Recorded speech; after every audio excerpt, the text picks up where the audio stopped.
Joining me in the studio is a consultant public health physician, Dr. Alera Roberts. Dr. Roberts, thank you for coming in once again. Thank you for having me, Laddie.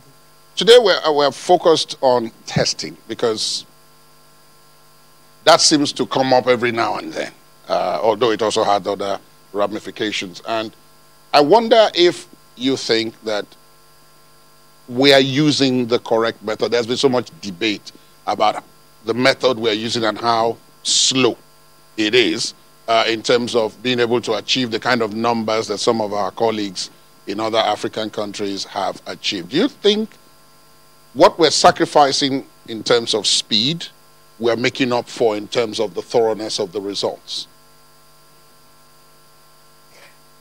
It is what it is, Laddie. You really want to put me in a lot of trouble here. However, it is what it is. The fact of the matter is that using the RT-PCR, which is short for the reverse transcriptase polymerase chain reaction test, is the only molecular biology test that actually picks the virus, the presence of the virus in the oropharyngeal swabs and whatnot. So that is the gold standard of testing. It is a cumbersome test. You take the swab, you have to transport it with a viral transport medium to the laboratory where it's put into an extraction kit, and this requires the trained personnel, the molecular biology scientists to do this. It is what it, and it takes time.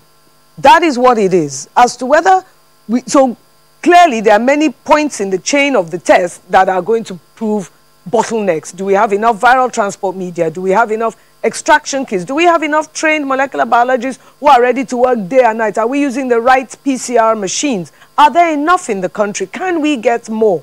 All these are questions that are beyond the scope of this interview to answer. But look, listening to what Dr. Casimir said earlier, and the method that Ghana, and the former president, I believe it was, the method Ghana is using and the method Nigeria is using, true. Every method will have its pros and cons. But, you know, clearly, Ghana has been able to test many more people through the pooled testing than we are doing here. Whether it would work for us here as well, whether the cons, the disadvantages of it outweigh the benefits of it, I'm not a scientist as such, so I can't really tell. But, you know, for the numbers that we're testing, bear in mind that we are still doing the targeted testing where we are looking at cohorts of, those who present and cohorts of suspected cases, you know, contacts and contacts of contacts.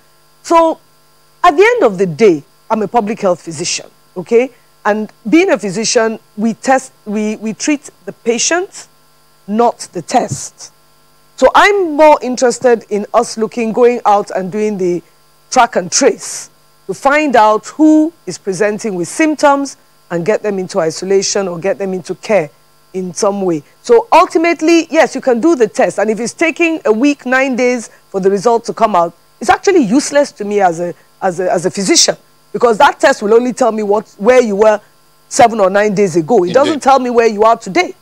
But where you are today is what I need to manage. And if you're asymptomatic, I'll just ask you to please stay safe by all the means possible. And this is still the same hand washing, the same face covering, the same hydrate all the time, keep your immune system high. And if you do have symptoms, then we need to do the management, at which point testing is a moot point. I have enough time to ask you that we seem to have difficulty, I mean, apart from the testing method, which you alluded to when you talked about some of the logistics, the kits, the reagents, and so on, that are involved. So, again, those who ask will say, if we can get a homegrown solution, should we possibly explore that so that we get out of this? Most definitely.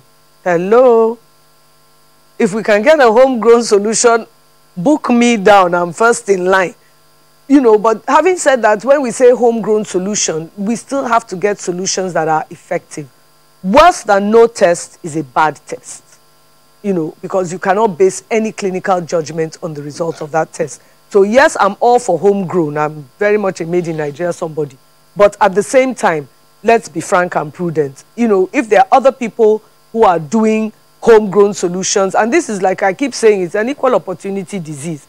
So homegrown Italian, homegrown UK, homegrown Senegalese, homegrown anywhere, if it works and it's credible and it's accredited by the WHO and NCDC, let's get it as fast as we can. I keep saying faster testing is going to be the game changer in this. Thank you very much, Dr. Roberts. It's, as always, a pleasure having you join us at this time. Thank you very much for having me.